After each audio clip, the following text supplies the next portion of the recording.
The silence in the observation chamber cracked like glass when the alien ship disintegrated in orbit. It didn't explode. It was shredded like something invisible tore it apart atom by atom.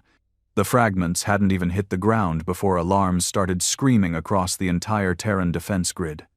On the main screen, the enemy broadcast cut in grainy, warped by translation software, but clear enough to understand the rage. The being looked humanoid, except for the web of glowing veins across its face and the flicker of something ancient behind its eyes. You were warned. Earth is now a target. The Korthul do not forgive. Nobody in the command room moved. Not until someone whispered, "Who the hell fired on them?" And that's when Commander Ilara, tall, dark-eyed, voice always calm under pressure, spoke up from the far console. "We didn't. It was true. No launch signature, no weapons discharged, no defense system activated. The Korthul vessel simply vanished, and now humanity had a death sentence hanging over its head, with no clue who pulled the trigger. But the worst part? The Korthul weren't just any species. They were the oldest civilization in the known galaxy, conquerors of 11 galaxies, destroyers of over 100 intelligent species. For 2,000 years, their reign went unchallenged. They didn't fight wars. They ended civilizations. Entire planets disappeared from star maps because someone insulted a Korthul diplomat. And now someone or something had just killed one of their ships. Above Earth, panic was a virus. Within hours, governments fell into chaos. Emergency martial law snapped into place. Civilians were told it was a minor orbital mishap. But military channels told a different story. A fleet was coming. They'd be here in 6 days. Meanwhile, the mystery deepened. Satellites caught nothing. Radar blank. No heat signatures, no anomalies. It was like the ship was erased by a ghost. But the data all pointed to one area. Sector 9, the abandoned outskirts of a black site research facility hidden in the Andes. It wasn't on any public maps. Not anymore. Ilara, along with a team of 6 all hand-picked, all off-book, were sent in. What they found underground didn't look like any human technology. It looked ancient, far older than anything Earth had ever built. A circle of obsidian-like pillars, humming faintly. In the center, a metallic sphere, floating, still warm, recently active. "No one's been here for years," muttered one of the soldiers, sweeping the room with a scanner. "But something's alive in this system." Ilara stepped toward the sphere. That's when it spoke not in words, but in thoughts. "I awoke because you are in danger. They remember me. They fear me. And now they remember Earth." The sphere pulsed once. And far above them, in deep space, a Korthul battleship broke formation. Then another, then another. One by one, they halted as if something unseen brushed against their minds. What had Earth just reactivated? Who buried it here? And why? Did the Korthul seem afraid? Nobody spoke for a long moment. The chamber was dim and cold, but the energy coming from the sphere made the air feel too tight, like breathing inside a pressure cooker. Ilara stared at it, the glow reflecting in her eyes. She didn't know what it was. But it wasn't human, and it wasn't Korthul either. The rest of her team stood back, weapons drawn out of instinct, though it was clear none of them had the faintest clue what they were dealing with. "Did you all hear that?" Ilara asked finally, her voice low. One by one, they nodded. Not a sound, just nods.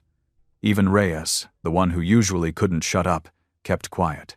The thing had spoken inside their heads, soft and steady like a memory, not like a machine, not like any AI. They were deep underground. The black site was supposed to be abandoned decades ago, old Cold War paranoia. But now it felt like something had just woken up from a long, dangerous nap.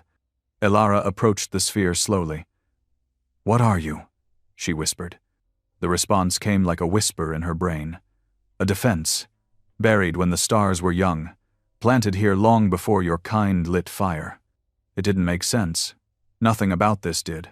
Earth was supposed to be a backwater, an evolutionary mistake that somehow crawled its way into space.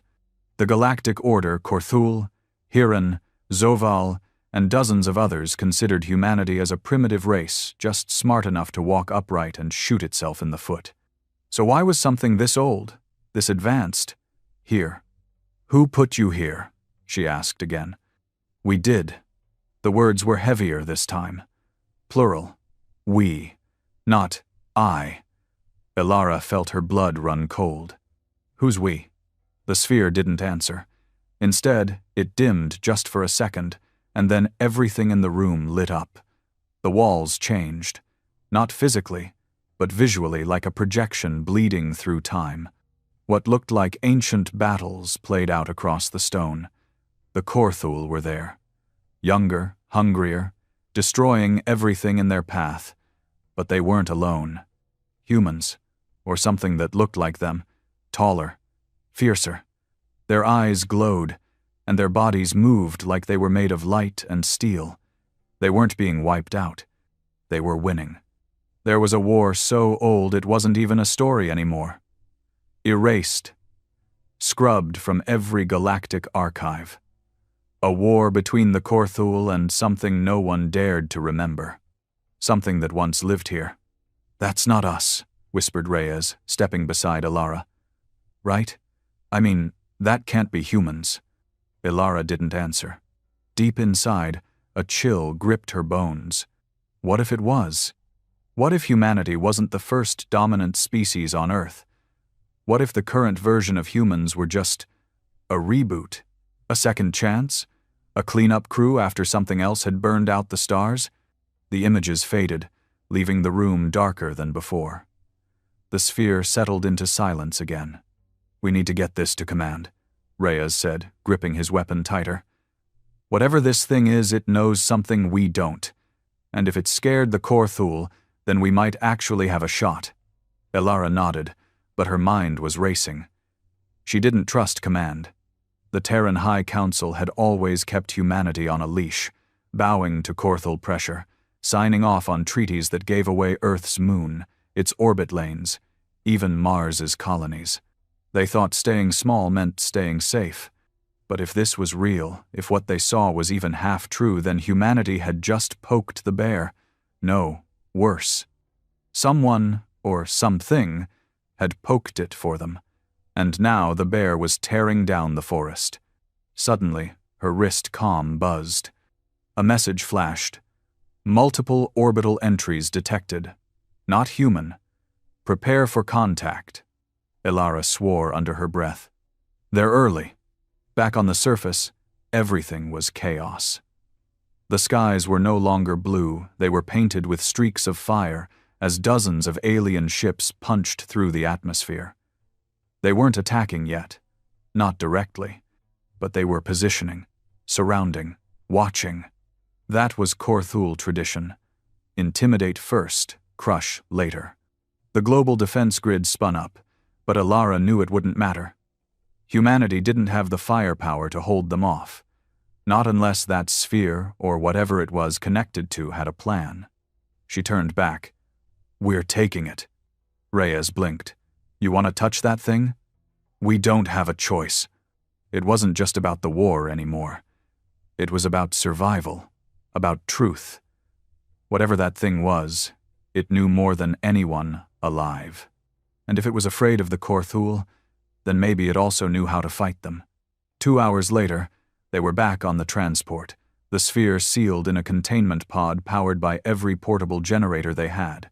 It didn't speak again. Not in the air, not in the drop bay, not even when they landed at the old NORAD bunker that now served as Terran Defense Command. But the moment they entered the war room, it lit up again.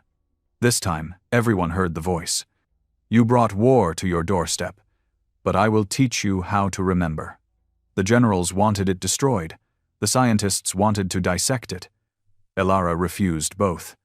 "This thing is why the Korthul hesitated," she told them. "You want to toss that away because you don't understand it?" One of the higher-ups, Chancellor Bryn, a bloated coward in a suit, slammed his hand on the table. We cannot allow unidentified alien technology to dictate Terran military strategy. Reyes leaned over the table. With respect, sir. It's already happening. That shut him up. The sphere pulsed again. The lights flickered. And then something impossible happened. The sphere projected a map not of Earth, not of the galaxy, but of memory. Human memory, generational, ancient, buried in the genetic code. It showed images of fire, of ash, of humans standing on stars, commanding fleets that bled into the void. You were not always weak, it said. You were not always afraid. Elara watched, stunned. It was showing them who they used to be. Not myths, not fantasy. History. Humans had once been the monsters, the apex predators of the stars, not conquerors like the Korthal, but protectors, judges, executioners when needed. Then, silence, extinction, self-imposed, a choice. We left this behind to keep you safe from yourselves. But now the old threat returns, and you must become again. Weapons, coordinates, hidden caches, underground vaults, under oceans, deserts, even beneath Antarctica. The sphere was unlocking old code, firing off dormant satellites, reawakening systems no human had ever seen before. And the Korthal felt it. Up in orbit, their fleet shifted. Not in fear, but in caution. It was the first time in galactic history the Korthal had waited before striking. Elara could almost taste the tension, like they were listening, watching, measuring. But they weren't the only ones watching. In a shadowy corner of the galaxy, far from Earth, a council gathered. Not Korthal, something older, something darker. Beings wrapped in armor that sang like stars. One of them looked up, as if feeling a tremor ripple across space. It has begun, he said. Another replied, the last fire has reawakened. They remember. A third voice, whisper thin, then the old war is no longer finished. Back on Earth, Elara stood on the surface of the base, staring up at the sky. Dozens of enemy ships hung there like vultures, waiting, holding back, just enough to see what Earth would do. And deep inside the mountain, the sphere pulsed louder. You have 6 days left, use them. Elara knew what that meant. 6 days to prepare. 6 days to remember. 6 days before the galaxy bled again.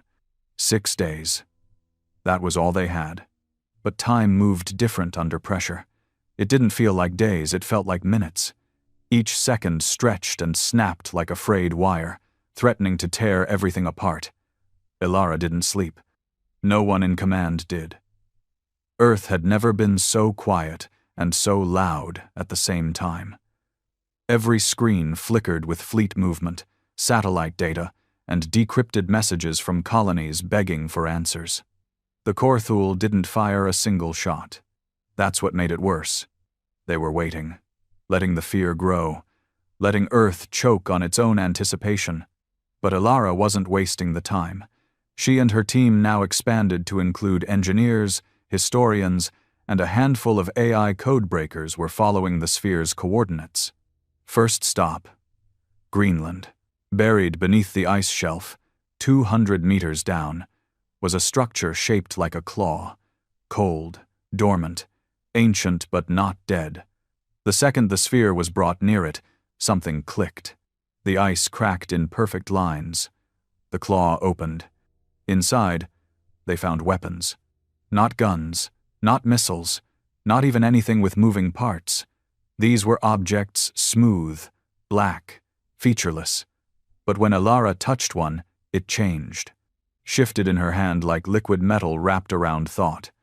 It responded not to pressure, but intention. Try thinking about heat, said one of the techs.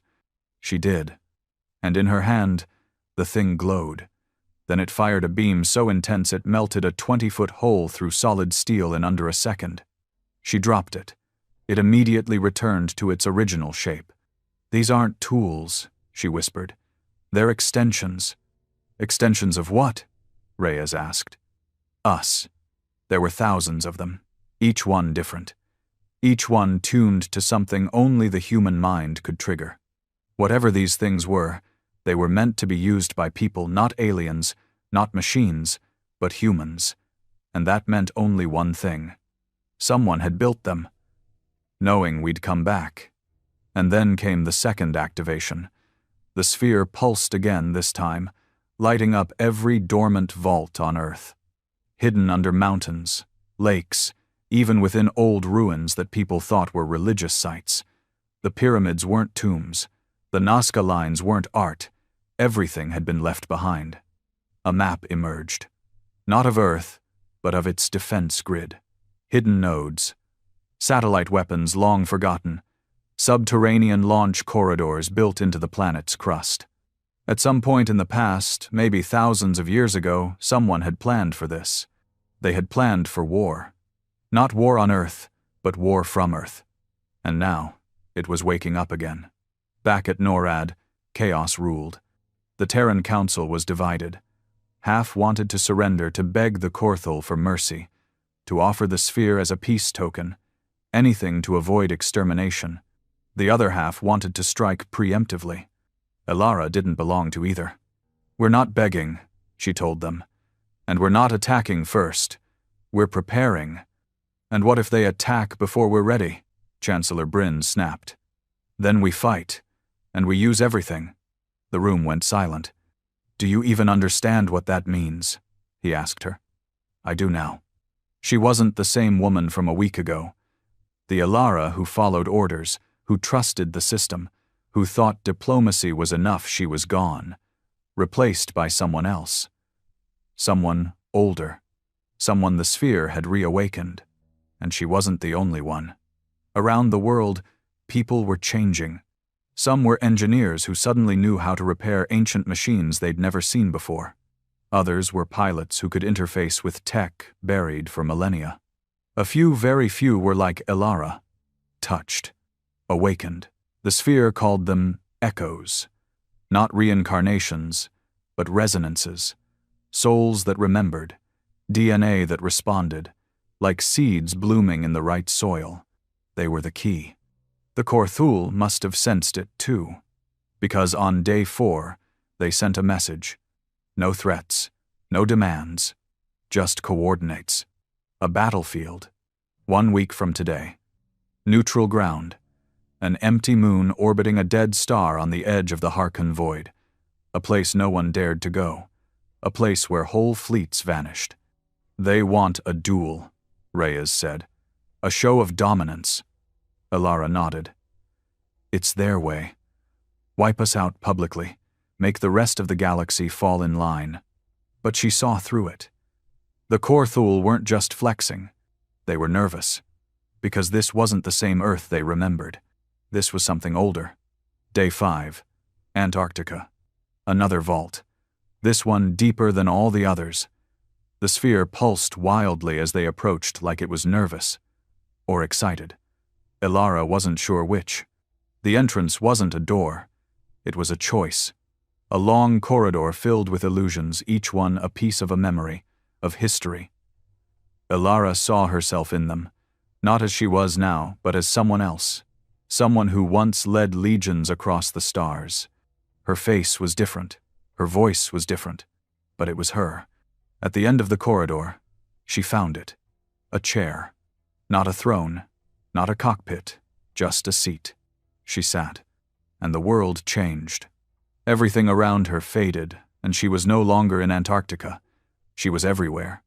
She felt the sphere inside her. Felt the satellites sink to her thoughts. She felt power, not the kind you hold, but the kind that answers. It was never just technology. It was a connection. Earth wasn't just a planet. It was a weapon. A living, breathing network of ancient defense systems, bound to the minds of those who remembered. She didn't have to ask how to use it. She already knew. When she came back to herself, her nose was bleeding. Her heart felt like it had been pulled through a black hole. But she stood. "I know what we have to do." Day 6. The fleet launched. Not everything, just one ship. Sleek, silent, blacker than night. It hadn't flown in a million years, but it was awake now, and Elara was flying it. They called it the Sol Blade, made of metal, older than Earth, powered by stars, guided by thought. She wasn't alone. Reyes was with her. So was 3 other Echoes people chosen by the sphere. All of them had changed, stronger, sharper, but still human. Barely. As they reached the coordinates, the Korthul fleet was waiting, larger than anything Earth had ever seen. A dozen capital ships, hundreds of escorts, enough to glass a planet in hours. Elara didn't flinch. She didn't need numbers. She had memory. The battlefield was silent, until a voice came through. Cold, arrogant, familiar. "You reek of ghosts," it said. "You do not belong to them." "I am them," Elara answered. "You are nothing but scraps," the voice replied. "Old weapons wrapped in weak flesh." Elara smiled. "Then let's see what your fear smells like." And she opened fire. But it wasn't fire. It was light. Pure, thought-guided destruction. The Sol Blade moved like a whisper, dodging plasma rounds, slicing through hulls with beams that bent gravity. It didn't shoot to kill. It shot to erase. The Korthul were fast. But Earth was faster. Reyes covered her flank, piloting a drone-winged fighter that moved like instinct. The others followed, turning what should have been a slaughter into a storm. Korthul tactics collapsed within minutes. Their ships, once so powerful, so proud, now looked like antiques against Earth's true legacy. They fled. For the first time in recorded history, the Korthul ran. Elara didn't chase. She sent one final message. "Earth remembers. Tell the galaxy." Back home, the world had changed. People didn't cheer. They didn't dance in the streets. They stood in silence, watching the stars, knowing now what they were, what they had been, what they might become again. And deep beneath the Earth, the sphere pulsed one final time. Now, it begins. The stars didn't blink anymore. They stared. After the battle at the Harkon Void, the galaxy didn't go back to normal. It paused, like the entire universe took one long, cautious breath. Korthul ships retreated beyond the fringe sectors, licking their wounds in private. No official surrender was declared, no treaty signed, but the silence was enough. They had been beaten by humans, and not the humans everyone thought. They were soft, divided, emotional. No, these were the humans the stars had forgotten about, the ones built from fire and war, memory and instinct, the ones who once held the galaxy's throat and chose to let go. But the question now was, why did they ever stop? Elara stood at the edge of the observation deck, staring at Earth from the Sol Blade. The planet didn't look any different: blue oceans, green patches, light clusters around the cities, but something underneath had changed. Earth was no longer a victim. It was an equal. No, it was a threat. Behind her, Reyes walked in, helmet tucked under one arm, eyes still wide from what they'd done. "You realize what happens now, right?" he said. Elara didn't answer. He continued anyway. "They're scared of us. Not just the Korthul. Everyone. Even our allies. You punch the king in the mouth. Doesn't matter how noble your reasons were, every noble in the room starts sharpening knives." She finally spoke. "Good." Reyes raised an eyebrow. "You're okay with that?" "No," she said, turning to face him. "I'm counting on it." Back on Earth, the situation was growing, unstable. The Terran Council tried to act like things were under control. They gave press briefings, published strategic statements, all while pretending humanity had simply gotten lucky. Brilliant tactical leadership, rapid technology development, all the usual lies to keep the masses calm. But behind the scenes, they were sweating bullets. Because the sphere wasn't just talking to Elara anymore. It had begun choosing others. People across the planet started dreaming in languages no one had spoken in a million years. Children recited coordinates in their sleep. Mechanics found their hands moving before their minds caught up. Musicians played songs that triggered seismic pulses beneath ancient ruins. The echoes were waking, and they were everywhere. Some welcomed it, others called it dangerous. Cults rose up, calling it divine. Governments scrambled to control it. In Russia, echo children were taken.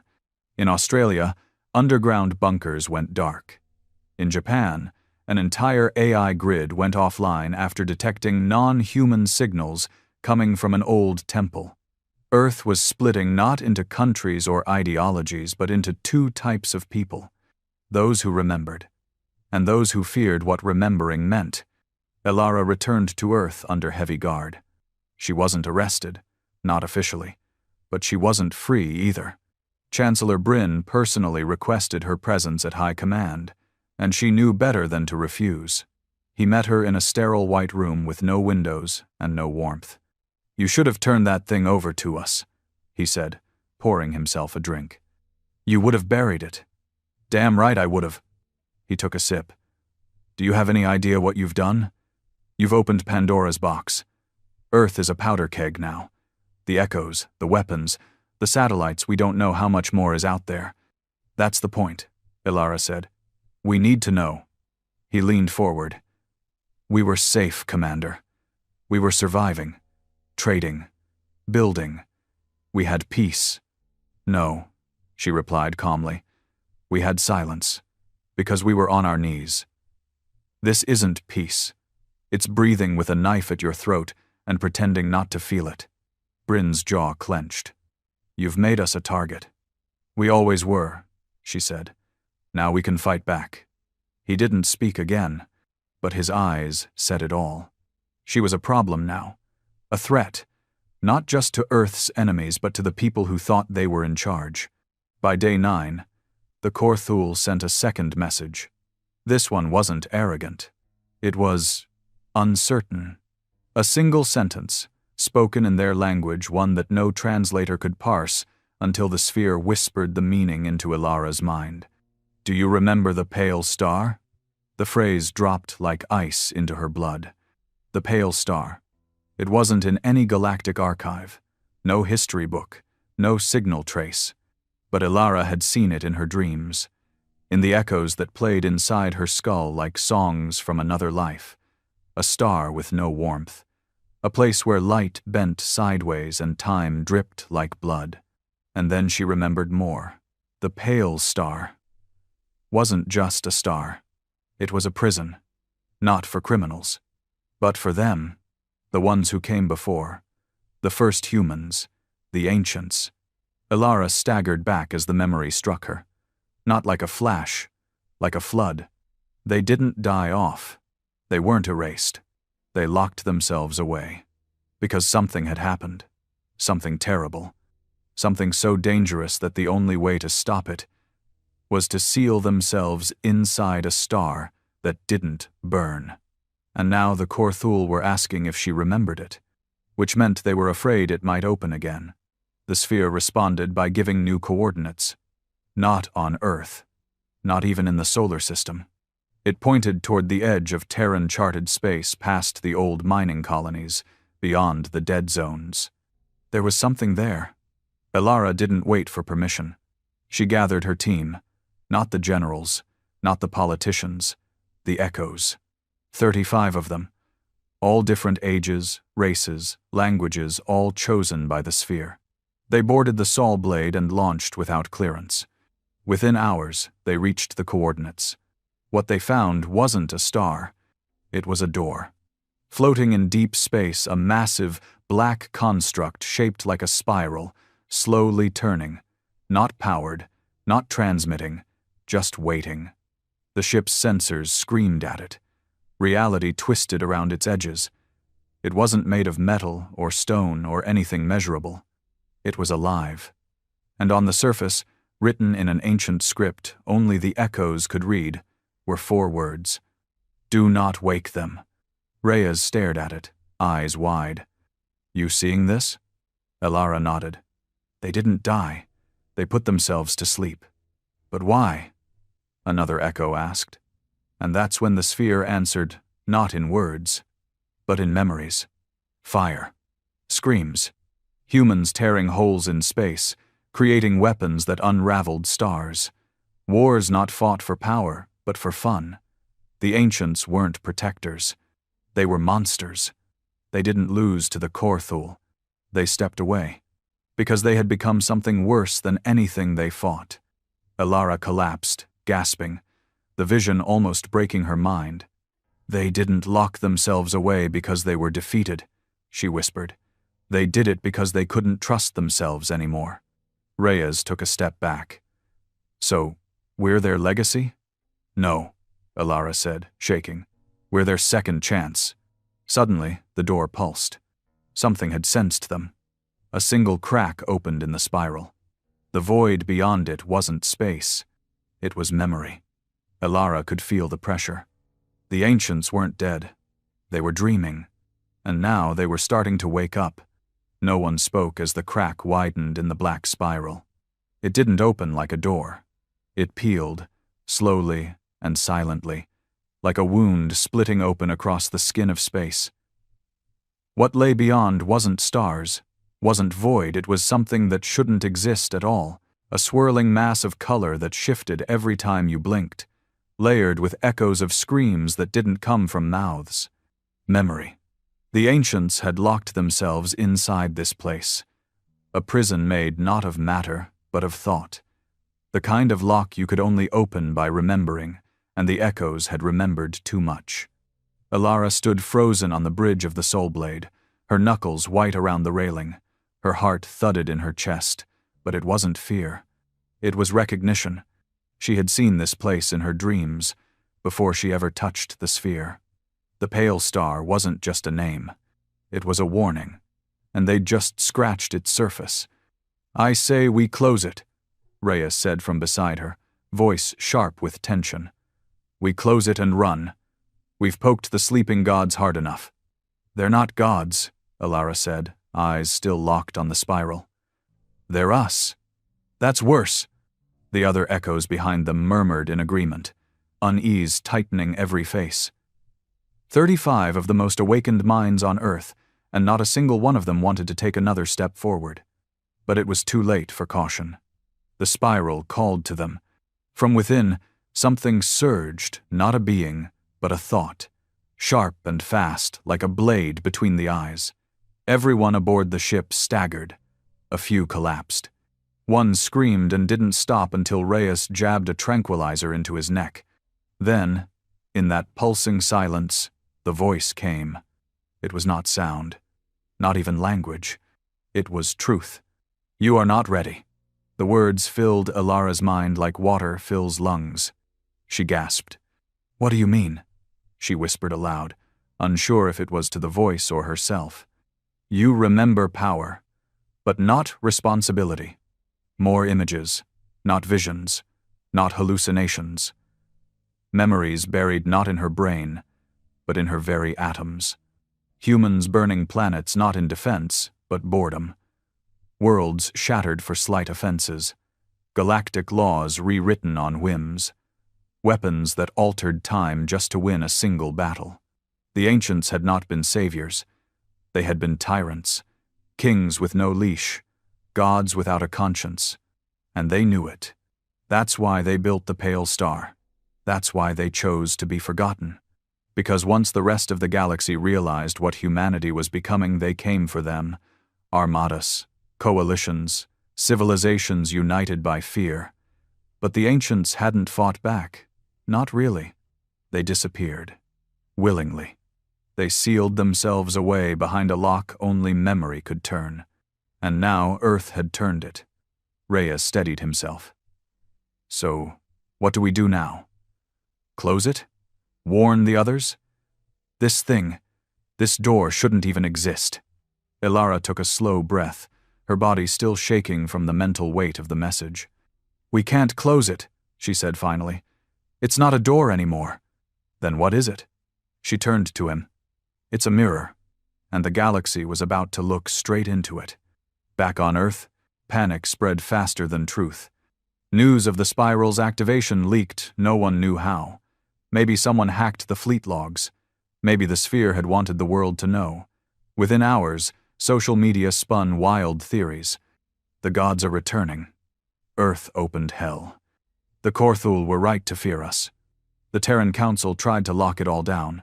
They called it misinformation, accused Ilara and her crew of treason.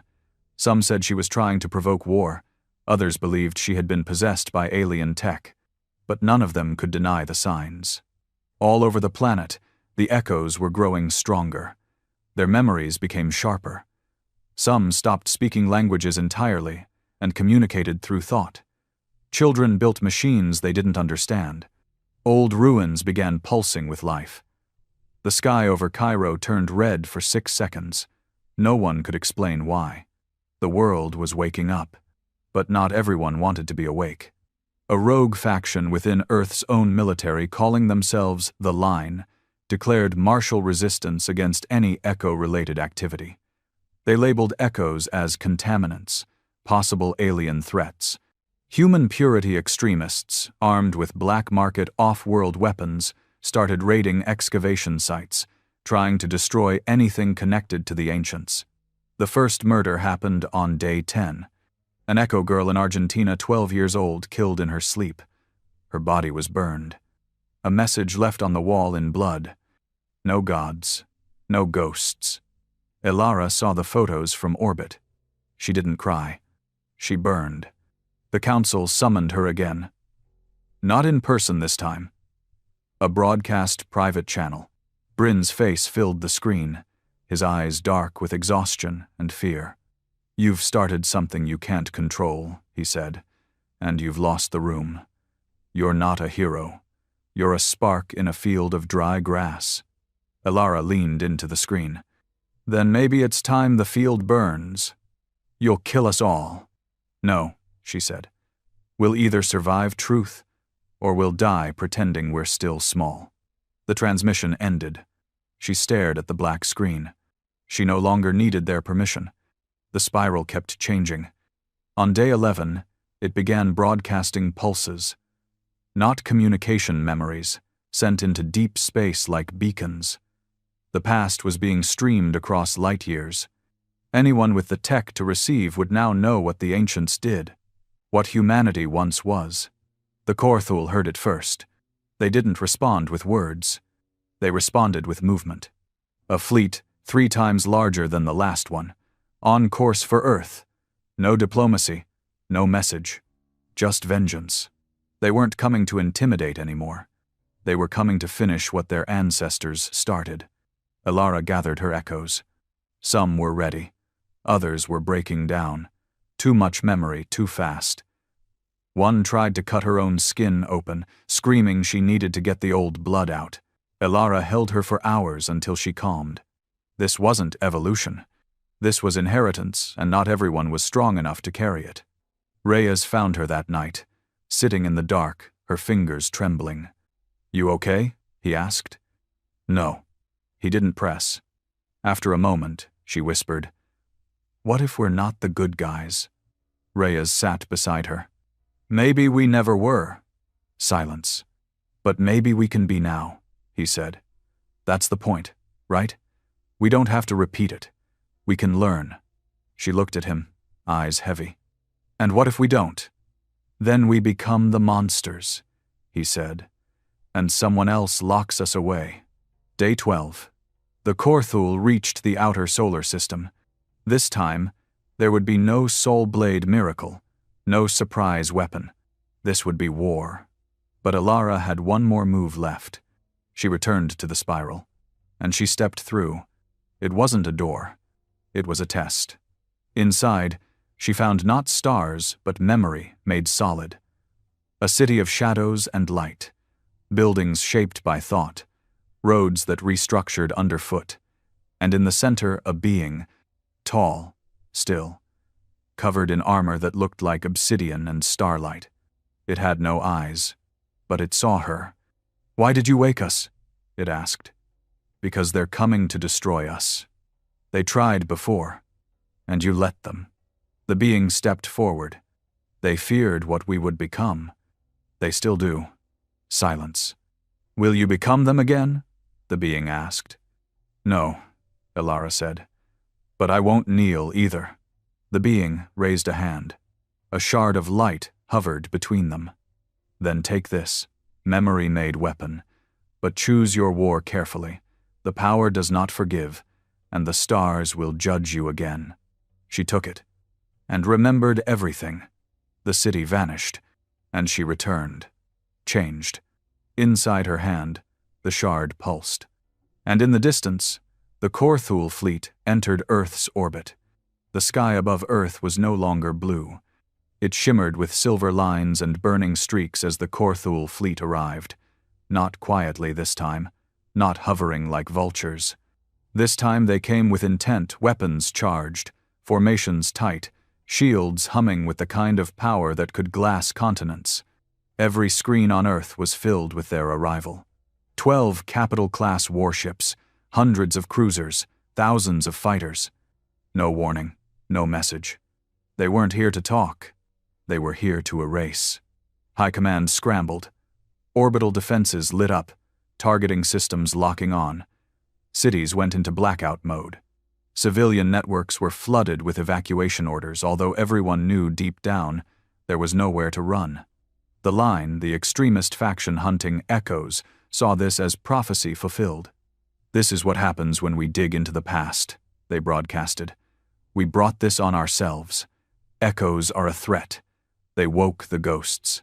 Now we all pay. But they were wrong. The ghosts weren't the threat. They were the only hope Earth had left. Elara stood on the deck of the Soul Blade, watching the sky change. The shard given to her inside the pale star pulsed in her hand, warm, then cold, then so heavy it bent the air around her. It wasn't a weapon in the traditional sense. It wasn't a gun, a bomb, or even technology. It was memory solidified and compressed into something that responded only to will. It felt alive, and it wanted to be used. Reyes came up behind her, his armor half on, face pale but focused. You really think we can stop them? I don't know, she said. He nodded. Then I'm glad I'm following someone who doesn't lie about it. Down in the hangar, 30 Echoes prepared. Many were just teenagers. Some had seen combat. Most hadn't. But they were changed, not physically, not obviously, but inside. Something had woken in them that made old instincts click into place. They didn't talk like soldiers, but they moved like predators. In orbit, Earth's first line of defense opened fire. Dozens of kinetic rounds launched from rail platforms hidden on the lunar surface. They moved fast, faster than any human-built weapon had before striking the Korthul front line with incredible precision. It worked. For a second, one capital ship's shield cracked, rippling with distortion. A second was momentarily pushed off course. Then the rest adapted. Shields hardened. Formation shifted, like a living organism correcting its posture. Then came the counterattack. The Korthul didn't launch missiles. They launched sound. Resonant frequencies so dense, they shattered satellite arrays and buckled floating cities. Earth's defense grid screamed under the pressure. Within seconds, 5 orbital platforms went dark. A dozen more lost targeting. Command tried to reroute systems. But Earth had never fought a real war in space before. They were improvising. And improvisation only goes so far against a species that's turned war into an art form. Elara moved fast. She led the Echo Strike team to an old vault beneath the Pacific Trench, one the sphere had only revealed 2 days ago. It was buried so deep no one had reached it before. Until now, the entrance opened for her like a sigh. Inside was a chamber filled with liquid light, floating orbs humming with memories so dense they felt physical. She didn't understand all of it, but the shard in her hand did. It pulsed and expanded, absorbing data, triggering dormant systems. One of the Echoes, a quiet woman named Alina, touched one of the lights and gasped. I can see their ships. From inside. Elara turned sharply. How? They left this for us. The Ancients. It's not a weapon system. It's sight. A way to look through space. Maybe even time. The shard responded, glowing brighter. Elara understood. It wasn't just a tool. It was a key, and the door it opened was war on a scale Earth had never dared to imagine. The Saw Blade launched with a fleet of smaller echo crafts, each one retrofitted from old-world tech awakened by the sphere. They weren't pretty, they weren't official, but they moved like thoughts, not machines. And they were armed with memory. The Korthul didn't notice them at first. Too focused on the remaining defense grid. Too arrogant to think Earth would launch a counterattack. That was their first mistake. The first blast hit one of the cruisers dead on a beam of compressed thought that didn't explode but disintegrated its target mid-space. No debris, just a ripple of light and silence. Then the second. Then the third. Within minutes, 6 Korthul ships were gone. The fleet staggered, not in fear, but in confusion. Because this wasn't human tech. This was ancient. They recognized it, and they remembered what it meant. Elara's voice came through every open channel, projected by the shard itself. This is Earth. We are not what you think we are. We are what you tried to bury. Silence. Then a reply. Chilling. You were supposed to stay dead. The Korthul launched their full offensive. No more holding back. Earth's upper orbit turned into a canvas of fire and gravity. Ships collided. Atmosphere burned. Satellites rained down. Debris lit up the night skies across half the planet. But this wasn't the old Earth. This was the Earth that remembered. Echo fighters moved through the chaos like ghosts, phasing between dimensions, using weapons made of sound and light, not metal. Every thought Elara had became action. Every memory she tapped turned into fire. And then the shard whispered to her. It is time. She activated the final protocol, and Earth responded. Old tectonic generators buried under the crust designed to fold gravity came online. Shields, powered by planetary motion, surged across the upper atmosphere. Hidden vaults under Antarctica and the Sahara opened, releasing ancient defense drones shaped like birds made of crystal and light. For the first time since the fall of the ancients, Earth fought back as a whole. Still, the Korthul pressed on. They began targeting population centers not because it was strategic, but because it was desperate. If they couldn't kill the soldiers, they'd kill the soul. One ship broke through the defenses. It descended over Brazil, heading for a major city. Elara was too far to intercept. She called it out. Reyes answered, I'm on it. His ship, a sleek echo vessel wrapped in old-world metal, wasn't fast enough. But he didn't need speed. He needed will. He angled toward the incoming destroyer, bypassed the shields, and overloaded his drive core. No, Elara whispered, hearing his voice one last time through the comms.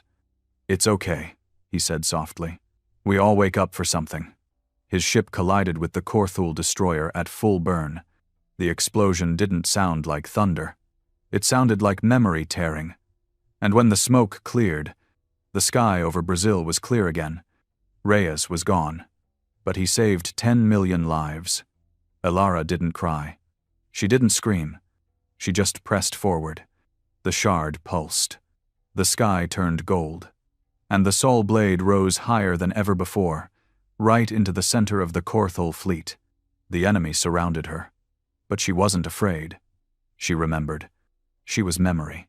And memory was no longer something buried in bones and ruins. It was a weapon, and she was about to use it. The sky was fire now. Not the kind that burned wood or buildings, but the kind that twisted in the upper atmosphere and made the stars shimmer like they were watching. The last of Earth's orbital defense grid flickered and faded, leaving just one thing between annihilation and survival. Elara. The Saw Blade was not built for war in the traditional sense. It didn't have banks of missile launchers or railguns. It didn't bristle with armor or intimidation. It glided like a memory, like an idea, and it responded not to commands, but conviction. And Elara had never been more certain. She stood in the center of the bridge, the shard glowing just above her open palm. Every breath she took felt like the wind-up to something final. Every beat of her heart echoed louder than the sounds of explosions tearing across Earth's upper orbit. The Kortul weren't just invading anymore. They were cornered. They knew it. And cornered beasts don't back away, they bite. The capital ship of their fleet, the Tural, was descending through the exosphere, its shield spinning in layers of color that rippled with atmosphere and power. The ship was massive, more like a floating city than a vessel. It had its own gravity, its own weather systems, its own laws of physics twisted to fit Korthul engineering. It was headed for Earth's largest surviving city, New Istanbul, home to 20 million people. If it landed, it wouldn't need to fire. Its sheer weight would crush the city, and the message would be clear to the rest of the galaxy. Earth's spark had been smothered. Elara narrowed her eyes and turned to her remaining crew, 20 echoes now. After Reyes. She didn't speak like a general. She spoke like someone who had nothing left to lose. "You don't need to die for me," she said, voice even. "You can leave now. No one would blame you." No one moved. One of them, a younger woman barely in her 20s, stepped forward. Her name was Faye, and she'd been mute since the first activation. Now, her voice cracked the silence like a bell. "This isn't about you anymore," she said. "It's about us." Elara nodded once, tight and full of fire. Then she turned to the shard. "Give me the path," she whispered. And it answered, the soul blade angled up and toward the Tural, cutting through the burning clouds like a blade through silk. On any radar, it would have looked like a mistake, a single ship hurtling toward a behemoth. But Elara wasn't flying on fuel or thrusters. She was flying on memory. Inside the bridge, she merged with the shard, not physically, but mentally. Her body remained upright, hands open, but her mind left her. She was inside the ship now, not piloting it, becoming it. The Sol blade remembered what it had been, a vessel not for war, but for judgment. Built by the ancients as an arbiter between species, to decide what should survive and what should vanish. Its weapons were thought, its shields were truth, and its only enemy now was the species that had spent millennia trying to rewrite both. As they approached, the Tural opened fire. Massive energy bolts, the size of buildings, came screaming down toward them. The air around Earth warped and fractured as the shots tore through space. But Elara didn't dodge them. She opened the Sol blade's heart, and the bolts passed through them like wind. Because the Sol blade wasn't here. Not completely. It danced across dimensions, half in one place, half in another, not skipping time, but forgetting to exist where the shots passed through. The Korthul hesitated. That was mistake number 2. Inside the enemy ship, panic had started. The Tural's commander, a massive creature known as Zhekt, had fought in 87 star campaigns, burned a dozen worlds, watched suns collapse from his actions. But none of that prepared him for this. "This is no Earth ship," his second officer growled. "No," Zhekt muttered. "It's older." The bridge lights turned red. Systems began to fail not because they were damaged, but because they were refusing to operate. The ship itself was remembering. Echoes of the ancients had been buried deep in the codes of the galaxy, in languages, in math, in AI cores. The Sol blade was awakening those scars. "Prepare full lance deployment," Zhekt barked. "We crush them now." But as the lances long, needle-like weapons that could puncture moons began to deploy, something terrible happened. They turned. Each lance reversed position and aimed inward. The ship was rebelling. Elara saw it all. Not on a screen, not through sensors. She felt it. The ship beneath her groaned in language, humming in ancient dialects she didn't know, but understood. The Sol blade was speaking to the Tural, not as an enemy, but as a reminder. "You remember us," she whispered. The Tural's hull began to flake not from weapons, but from shame. Old data cracked its core, weapons misfired, shields collapsed. Zhekt watched it all with shaking claws. "What are you?" he snarled into the void. And Alara answered, I'm what you hoped never returned. She pushed the shard forward, just a motion, but the effect was instant. A pulse fired from the soul blade. No sound, no heat, just memory. It struck the Vasa's Turl dead center, and the massive ship froze. Engines off, guns cold, lights dim. It hovered in the sky like a relic caught between breaths. And then it spoke, not Jecht, not his crew, but the ship itself. I yield, it said, in the old tongue, not of the Korthal, but of the ancients. Alara collapsed to her knees. The fight was over, and not a single human city had fallen. On Earth, silence reigned. The broadcasts changed from fire to disbelief. People stepped out of bunkers. Mothers wept. Soldiers stared at the skies like they expected another explosion. None came. The Korthal were beaten. Not destroyed, but humbled. Their fleet retreated, not in a rush, not in defeat, but in understanding. They had tried to erase something that had simply waited, quietly, deeply, until it was needed again. Alara didn't return to Earth right away. She drifted in orbit for 2 more days, inside the soul blade, watching the repaired systems pulse with light. Her mind was tired, her body worse. But her soul? Her soul was awake. Faye visited her first. They're already fighting again, she said, leaning against the bridge wall. Who? Alara asked, though she already knew. The Council, the military, the Echoes. Some want to weaponize everything. Others want to bury it again. Alara nodded slowly. That was always going to happen. Then why do it? Faye asked. Why wake it all up? Alara didn't answer right away. She turned to the stars, eyes burning with something quiet. Because knowing the truth, even if it breaks us, is better than living in a cage built from lies. Faye looked at her a long time, then left without another word. On day 15, Alara returned to Earth. No parades, no medals. She walked alone through New Istanbul's rebuilt spaceport, boots scuffing against metal, breath visible in the cooled night air. People didn't approach her. They watched her like a flame, afraid to get close, afraid to turn away. She found Reyes's name on the memorial wall. She didn't cry. She just placed the shard beside it and whispered, Your memory did this, not mine. And the shard pulsed once, like a heartbeat, then faded. In a hidden part of the galaxy, far beyond any mapped system, a being stirred. Not Korthal, not ancient, something else. It watched Earth's memory ripple outward, and it smiled, because the game had changed, and now humanity had entered it again. Weeks passed. The war was over, but the world wasn't at peace. The sky was clear again. The ships were gone. No more explosions, no more Korthal fleets hanging like blades over the atmosphere. Earth was safe for now, but peace is more than silence. And Alara knew that better than anyone. She walked alone through the halls of what had once been High Command, now restructured into the Terran Memory Assembly, a temporary name for a permanent mess.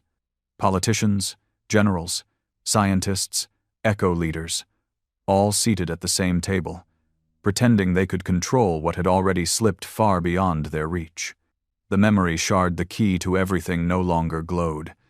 It rested in a containment vault miles below the surface, wrapped in every defense Earth could invent. It hadn't spoken since the battle. Neither had Alara. Not in public. She had said everything she needed to say with fire and gravity. Now she watched as others fumbled with the aftermath. Some called her a hero.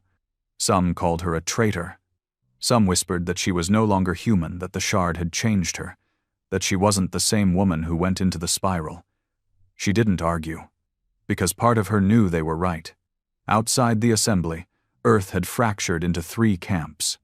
The preservers believed everything should be buried again, the vaults, the weapons, the memories. The ancients had sealed themselves away for a reason, they said. Humanity had no business playing God with their technology. Peace meant forgetting again. The awakened believed the opposite. They wanted to fully activate all of Earth's hidden legacy. Let the echoes lead. Let the world evolve into its true form.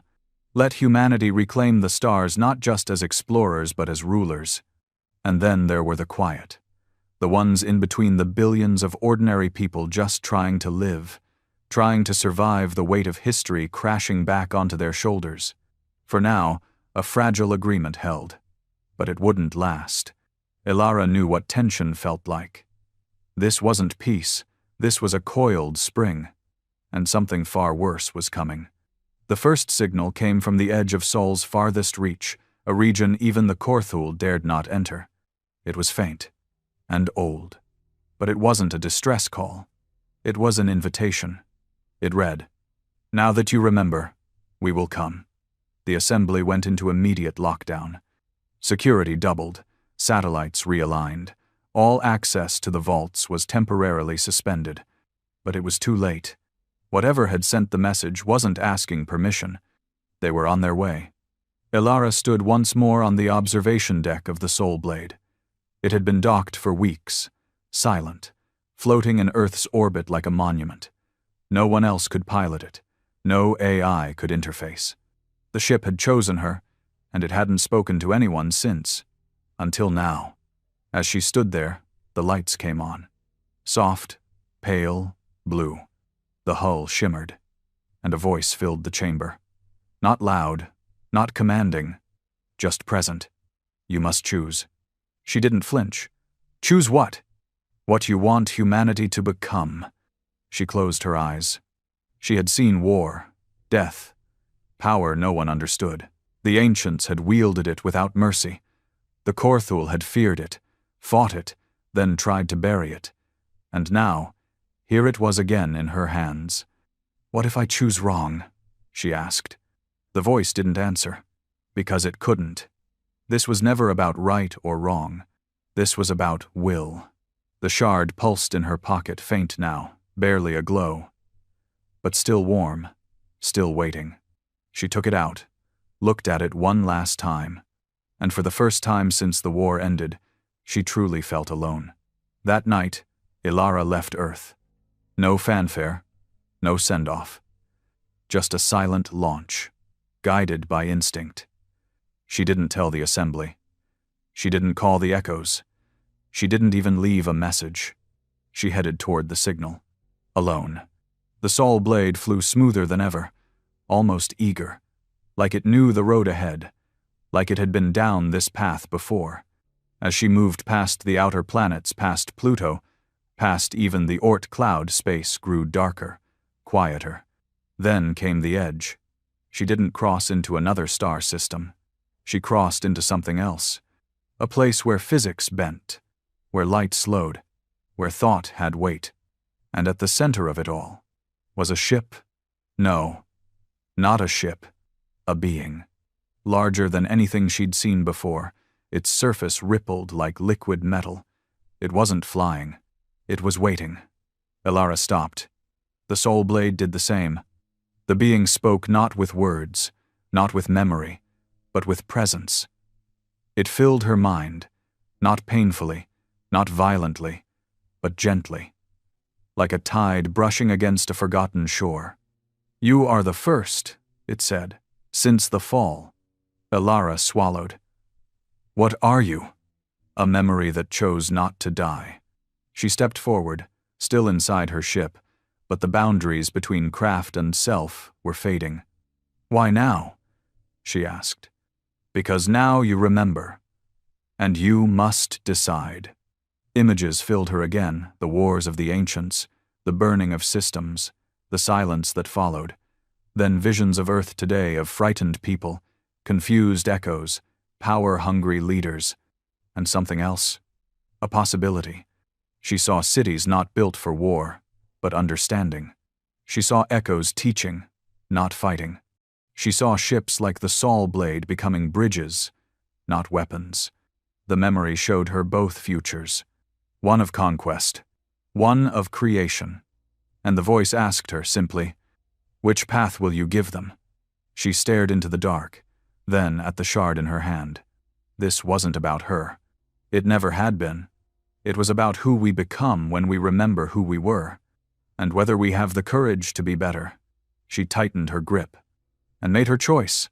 Earth changed again, not with fire, but with light.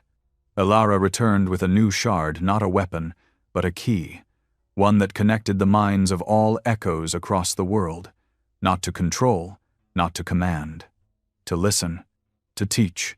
The preservers disbanded. The awakened tempered their zeal.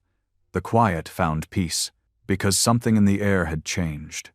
Humanity stopped looking at the stars like they were hunting grounds, and started looking like they were home. The vaults remained, but no longer hidden. The weapons stayed, but they were never used. The ancients were remembered, as warnings. And Alara? She vanished from history. No monuments, no titles, just whispers, that once a woman chose not to become a god, and saved the future by not repeating the past.